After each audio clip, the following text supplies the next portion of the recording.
Many of these protests started peacefully with legitimate questions about the war. But in many cases, they lost the plot. The fear among Jews in this country is palpable right now. CNN's Dana Bash aired one of the honestly most outrageous commentaries smearing unarmed anti-genocide protests on college campuses. That is what she did. She essentially labels them as Nazis. Here's more. Protesting the way the Israeli government, the Israeli prime minister is prosecuting the retaliatory war against Hamas is one thing. Making Jewish students feel unsafe at their own schools is unacceptable, and it is happening way too much right now. I'm a UCLA student. I deserve to go here. We pay tuition. This is our school, and they're not letting me walk in. My class is over there. I want to use that entrance. Why can't I go? Will you let me go in? This could be over in a second. Just let me and my friends go in. Again, what you just saw is 2024 in Los Angeles, hearkening back to the 1930s in Europe, and I do not say that lightly. Now, blocking Jewish students is a terrible and inappropriate, immoral thing to do. However, there's some context missing. Yeah, it's almost a brazen lie by Dana Bash, and she should correct that if she's a real journalist. They weren't letting anyone through. It wasn't just targeting Jewish students. If it was just targeting Jewish students, it is a very, very different situation. When they block everyone from going to that particular entrance, you could still be mad, but they're not targeting Jews because they're Nazis. Right, and what was also missing from the context that was missing from her entire segment was the violence directed toward the pro-Palestinian protesters by the counter-protesters. And no case made that clearer than what happened on the campus of UCLA. In fact, take a look at this. Mel Boer is a staff reporter for the Real News Network. She was at the Gaza Solidarity encampment Tuesday night when counter-protesters violently attacked it for several hours. At UCLA in Los Angeles, a pro-Palestinian encampment came under attack overnight from counter-protesters using fireworks, leading to hours of fighting between the two groups.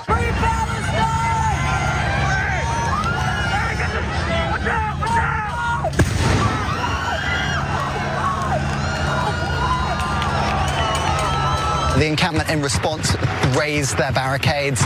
We know as well that the counter-protesters knocked over the metal barricades that the university has set up here. Shanth Kodialam Nanganeri is a senior staff writer for the Daily Bruin, UCLA's student newspaper. They are one of the 4 reporters who were attacked. We had all spent hours being out there on the field, reporting, sending messages to our editors, really scared about the scenes that we were seeing on campus towards the protesters in the encampment, the level of violence and vitriol that was in the air. I personally witnessed a counter-protester slam a wooden slab onto an individual who had her hands on the barricade of the encampment.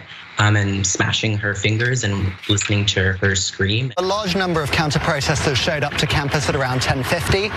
They began throwing fireworks at the encampment. They were throwing bird scooters as well at the encampment. Other projectiles. We know that there was tear gas used by counter-protesters as well against the encampment, which for the most part has been peaceful since Thursday morning. So you can take issue with occupying a building, you can take issue with the encampments, blocking students from being able to do their regular studying or access the library. Those are fine critiques and criticisms, but to completely omit the violence that was directed toward those pro-Palestinian protesters by counter-protesters, I don't know if it was intentional. I don't want to assume it was. But it makes her segment just wholly inaccurate. Pausing here to deliver some honest truth as we do in our news coverage as well. TYT is facing challenges, guys, as the entire industry is. You know who could make the difference? You. If you hit the join button below, it's gonna make all the difference and keep us in business. We appreciate you, thank you. Again, it's worse than inaccurate because it's kind of flipping the truth on its head, because she never condemned the violent attackers, which were on the pro-Israel side in this case. I think they're extremists, but they were on that side. Not only did she not condemn them, she didn't even mention them. She made it appear that there was violence against the pro-Israel side when the exact opposite happened. And Jewish Literally, students overall. Yeah, and not only that, it's not Jewish students overall. There were actually Jewish students within the pro-Palestine encampment. Right. But it doesn't matter. None of the facts matter. It's just overwhelming, not just propaganda, but demagoguery and fear-mongering. She called the peace protesters the equivalent of Nazis. So the violent people, wonderful or don't even exist. The peace protesters, Nazis. It's beyond the pale. And so by the way, we're gonna tell you in a little bit about a law that the House has already passed where it was going to be illegal to call anything related to Israel Nazis. But if you protest Israel, you could be called Nazis all day long on national television without any evidence by CNN. There's no correction, no nothing. It's just gonna stand. I do want to go to one other portion of her segment where she talks about something that she feels has been completely ignored or neglected by the demonstrators. Many of these protests started peacefully with legitimate questions about the war, but in many cases, they lost the plot. They're calling for a ceasefire. Well, there was a ceasefire on October 6th, the day before Hamas terrorists brutally murdered more than 1,000 people inside Israel and took hundreds more as hostages. This hour, I'll speak to an American-Israeli family whose son is still held captive by Hamas since that horrifying day that brought us to this moment. You don't hear the pro-Palestinian protesters talking about that. We will.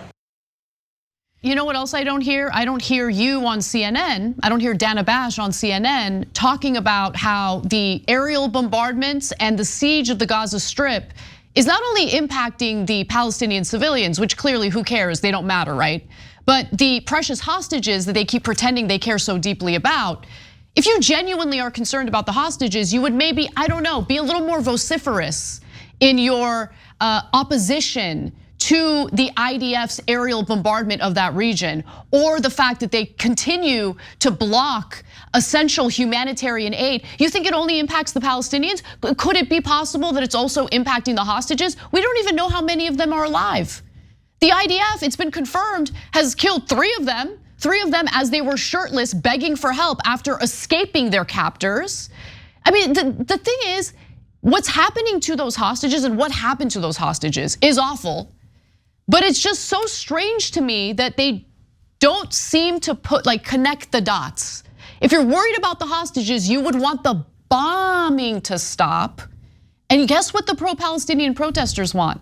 They want the bombing to stop. That is what they want.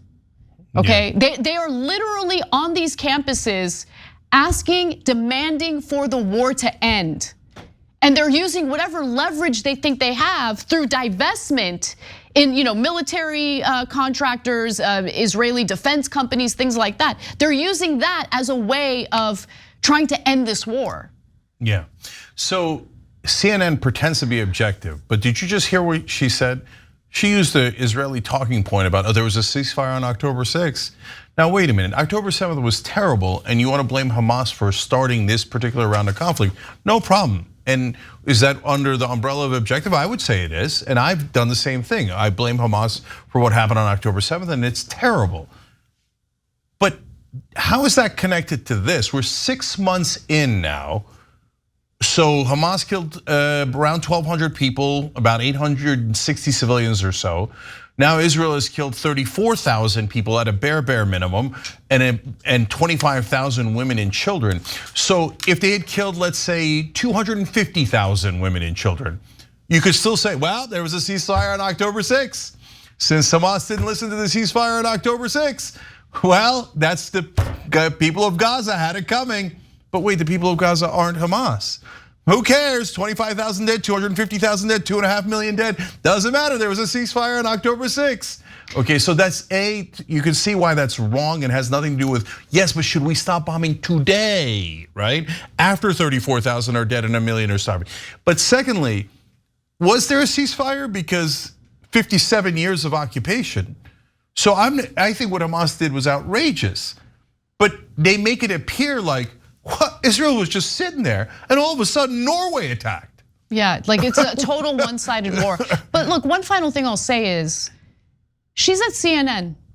her own colleague, Jeremy Diamond, who actually has done some fantastic reports. I was just about to go there, yeah. Recently reported a story, this was about 2 weeks ago. He reported on a story regarding a deadly strike in Gaza that killed multiple civilians, including at the time, 8 children. Well, that number of children who have died has gone up to 10, with the 11th in critical condition.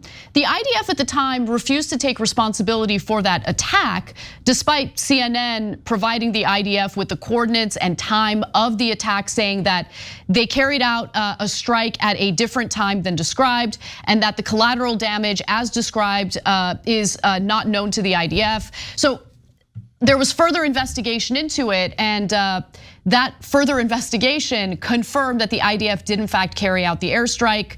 And so does she have anything to say about that? Because while it is true, you should be concerned about the hostages. I wish the Israeli government was a little more concerned about the hostages. I mean, you want to talk about a ceasefire. I mean, in the beginning of the week, there's a story about how they're working on a ceasefire in Cairo. They're really hoping that Hamas accepts the ceasefire. They're really hoping, right? At the same time, you have Benjamin Netanyahu saying, whether we come to a ceasefire agreement or not, I'm invading Rafah, the border town in Gaza that more than 1 million displaced Palestinians are currently sheltering in. So who exactly is acting in bad faith here in regard to a ceasefire? Because if you come to an agreement on a ceasefire and then Netanyahu proceeds to do a ground invasion into Rafah, well, that breaks the ceasefire. That shows that he doesn't actually care about a ceasefire. He doesn't plan on following a ceasefire.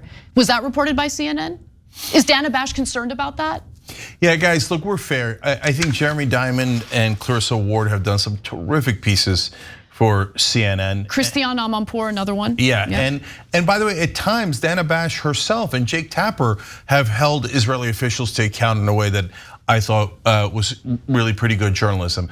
That's why this piece was so unsettling in how ridiculous and biased and over the top it was. I mean, she comes in with all of the information, in my opinion, not my opinion, we just explained it to you with stone cold facts. It was definitely wrong, not giving the context that they were blocking all the students, not the Jewish students, et cetera, which is outrageous, right? And then she had the audacity to say that the fear is palpable among Jewish Americans. Yes, because Dana, you created it. You created this fear mongering about how they're targeting the Jews. Oh my God, they're about to do X, Y, and Z, et cetera. When that's not the case at all. And I mean, think about it this way. Could she have done that same exact segment saying the pro-Israel protesters are targeting Muslims and friends of Muslims and peace protesters, and look at these outrage, and they're beating people with sticks, et cetera. She could have done a giant story about how awful that violent attack from the pro-Israel side was, and then ask, does this look like 1930s in Germany? Now, I would have said, hey, don't do that. That's too much. They don't represent everybody on the pro-Israel side, and no, calling them Nazis is not a good idea. But instead, you called the peaceful UCLA students Nazis. Yep. And that's perfectly acceptable on CNN. I got 2 hours of sleep last night because I sat watching the live stream, the local news live stream of UCLA. It is shocking how hard those students work to avoid taking the bait by the counter protesters to get violent. Yeah. And things got violent once the cops showed up and started dismantling the encampment. Yeah, I know that from Colombia, that the protesters were so careful not to do anything violent because what they didn't want was to feed into the mainstream media fear mongering about how Palestinians are violent. Exactly. And so they went through extra pains to not do that. Yes, again, people not associated with Colombia yelled terrible things outside of Colombia, okay? But the students themselves are aware of the situation. Not only do they not want to do that to their fellow Jewish students. Remember, a lot of the protesters are Jewish themselves, right? But on top of that, they don't want to help mainstream media smear Palestinians. Right. But facts are irrelevant. Mainstream media is going to smear them. Even if you're the victims of the crime, you're going to get called a Nazi. Yeah. And KTLA 5, do better. Find a better on the ground reporter, because that guy is so deeply biased and thirsty for violence against those protesters. Thanks for watching The Young Turks, really appreciate it. Another way to show support is through YouTube memberships. You'll get to interact with us more. There's live chat emojis, badges. You've got emojis of me, Anna, John, JR. So those are super fun. But you also get playback of our exclusive member-only shows and specials right after they air. So all of that, all you gotta do is click that join button right underneath the video. Thank you.